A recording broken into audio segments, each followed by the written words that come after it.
बिस्मिल्लाहिर्रहमानिर्रहीम। अस्सलाम वालेकुम। मैं हूं उमर राजपूत। जितने भी फास्ट बॉलर हैं जो भी मेरे साथ जुड़े हुए हैं चैनल पर, उनमें से बहुत सारे जो बिगनर्स हैं जो पहली पहली दफ़ा ट्रायल्स देना चाहते हैं या पहली दफ़ा ट्रायल्स दे रहे हैं, उनका एक बहुत ही कॉमन सा सवाल होता है जो स्पेशली फास्ट बॉलर्स होते हैं कि उमर भाई, फास्ट बॉलिंग के लिए ट्रायल्स में पास करने के लिए कितनी स्पीड होनी चाहिए।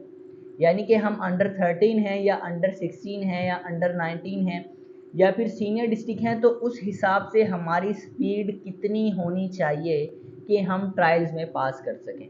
ये बहुत ही कॉमन सा सवाल होता है जो बहुत ज़्यादा पूछा जाता है। तो मैंने सोचा इस पर ना एक डिटेल के साथ वीडियो बनाई जाए ताकि जितने भी बिगिनर्स फास्ट बॉलर जो ट्रायल्स देना चाहते हैं, उनके माइंड में अगर स्पीड को लेकर कोई सवाल है, कुछ कन्फ्यूजन है, वो ख़त्म हो सके।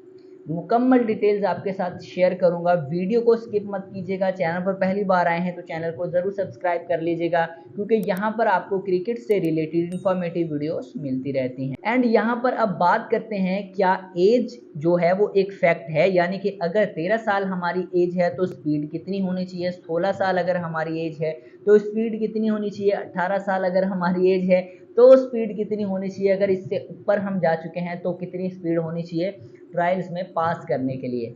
देखिए दोस्तों, यहाँ पर अगर हम सबसे पहले बात करें अंडर 13 की और अंडर 16 की, क्योंकि इनके जो ट्रायल्स हैं वो तकरीबन सेम डेट्स में ही लिए जाते हैं और सेम ही कैटेगरी में इनको रखा जाता है। तो यहाँ पर सबसे पहले तो अंडर 13 अगर आप हैं तो फास्ट बॉलर की कितनी स्पीड होगी मैक्सिमम? आप सोचिए, क्या 13 साल का जो बच्चा है, क्या वो जो है वो 130 प्लस कर सकता है या 125 प्लस कर सकता है बॉल? बिल्कुल भी नहीं कर सकता। तो यहाँ पर अगर हम बात करें अंडर 13 की, तो यहाँ पर आपकी जो स्पीड है वो नहीं देखी जाती, बल्कि आपकी लाइन और लेंथ पर ज़्यादा फोकस किया जाता है, क्योंकि एज कम होती है। यहाँ पर स्पीड फैक्ट नहीं करती, स्पीड आहिस्ता आहिस्ता खुद ही इंक्रीज़ होती रहती है, जैसे ही जो मसल पावर है वो बढ़ती रहती है एज के साथ साथ। तो यहाँ पर अब सीन ऐसा है कि अंडर 13 के अंदर जो है वो स्पीड को इतना फोकस नहीं किया जाता, लाइन और लेंथ पर ज़्यादा फोकस किया जाता है। यानी कि स्पीड आपकी थोड़ी बहुत होनी चाहिए। अब ये भी नहीं कि 2 टिप्पों में आपका बॉल पहुंच रहा है, ऐसा नहीं है। स्पीड आपकी थोड़ी बहुत होनी चाहिए, साथ में आपकी लाइन और लेंथ पर ज़्यादा फोकस किया जाता है, और उससे भी ज़्यादा जो फोकस किया जाता है वो आपके रन अप पर किया जाता है। जो आप भाग कर आते हैं, किस तरह से आप भाग कर आ रहे हैं, क्या आपके जो स्टेप हैं वो पूरे हो रहे हैं, क्या आपका जो जंप है वो कितना स्मूथ है, कितना अच्छा बॉल आपका डिलीवर हो रहा है। तो ये सारी चीज़ें देखी जाती हैं, और यही सेम अंडर 16 में भी है। अंडर 16 में स्पीड का थोड़ा सा फैक्ट आ जाता है। यहाँ पर होता ऐसा है कि जिस बॉलर की स्पीड ज़्यादा होती है, भले उसकी लाइन और लेंथ इतनी अच्छी ना हो, लेकिन उसको थोड़ा सा फेवर मिल जाता है कोच की तरफ से, सिलेक्टर्स की तरफ से, कि इसकी स्पीड थोड़ी सी ज़्यादा है, इसको हम जो है वो लाइन और लेंथ पर ला सकते हैं, फोकस करा सकते हैं। लाइन और लेंथ पर स्पीड इसकी ऑलरेडी है और स्पीड को भी थोड़ा सा इंक्रीज़ किया जा सकता है।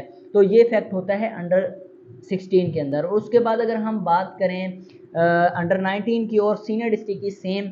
तो यहाँ पर भी स्पीड का यही फैक्ट होता है कि जो नेचुरल होते हैं, यानी कि जिनकी जिस तरह से आप लाइक बात करें शोएब अख्तर सर की, ब्रैटरी की, और इस तरह के बहुत सारे बॉलर्स हैं जिनकी स्पीड, जिस तरह से आजकल हारिस रऊफ़ हैं, उनकी नेचुरल स्पीड्स हैं, यानी कि वो 150 प्लस करते हैं, नेचुरल करते हैं, वो नेचुरल हैं।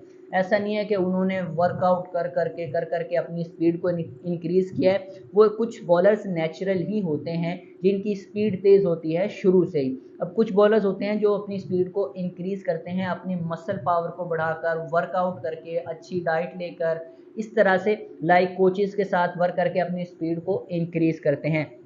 लेकिन अगर हम बात करें स्पीड के साथ साथ लाइन और लेंथ जो होती है वो बहुत ही ज़रूरी होती है, उसके बगैर आप कभी भी ट्रायल्स में पास नहीं हो सकते। अब ऐसा नहीं कि आपकी स्पीड 150 की है और आपकी जो बॉल है वो फेंक आप जो है वो मशरिक से रहे हैं और जो है वो जनूब की तरफ रही है, इस तरह से नहीं है। लाइन और लेंथ बहुत ज़्यादा ज़रूरी है। और स्पीड अगर बात करें कि काउंटिंग में कितनी होनी चाहिए, बहुत सारे दोस्त कहते हैं कि काउंटिंग के अंदर स्पीड कितनी होनी चाहिए, 125 प्लस, 130 प्लस, 135 प्लस या 140 प्लस। भाई देखें, यहाँ पर आपका नंबर उसी वक्त चेक किया जाता है जब एक्स्ट्रा ऑर्डिनरी आप होते हैं। बहुत सारे बॉलर्स होते हैं जो नेचुरल एक्स्ट्रा ऑर्डिनरी होते हैं, यानी कि उनकी जो स्पीड होती है वो 35-40 प्लस होती है, तो उनको ऑटोमेटिकली फेवर मिल जाता है सिलेक्टर्स की तरफ से, कोचेस की तरफ से। लेकिन अगर आपकी स्पीड इतनी नहीं है तो आहिस्ता आहिस्ता से इंक्रीज हो जाएगी। आपने बिल्कुल भी इस बात की टेंशन नहीं लेनी कि स्पीड की वजह से आपकी सिलेक्शन नहीं होगी। आपकी 110% सिलेक्शन होगी अगर आपकी लाइन और लेंथ अच्छी है, आपके पास स्विंग है।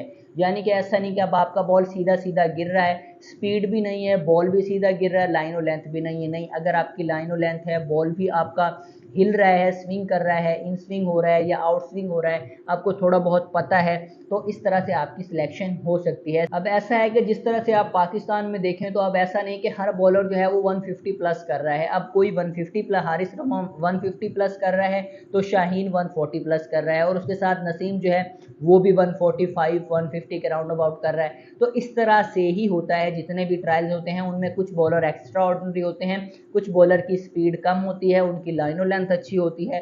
तो ये सारी चीज़ों की टेंशन आपने नहीं लेनी। जिस तरह से आप क्रिकेट खेलते जाएंगे आपका जो माइंड है वो खुलता जाएगा और आपको सारी चीज़ें समझ में आती जाएंगी। इन चीज़ों की आपने बिल्कुल भी टेंशन नहीं लेनी। फास्ट बॉलर हैं तो लाइन और लेंथ पर फोकस करें। दोस्तों, फिर भी आपके माइंड में कोई कन्फ्यूजन है, आपको कोई भी चीज़ समझ नहीं आई, तो कमेंट सेक्शन में आप मुझसे पूछ सकते हैं। वीडियो अच्छी लगी तो वीडियो को लाइक कर दें, चैनल को जरूर सब्सक्राइब कर दीजिएगा। चलिए मिलते हैं अगली वीडियो में। अल्लाह हाफिज़।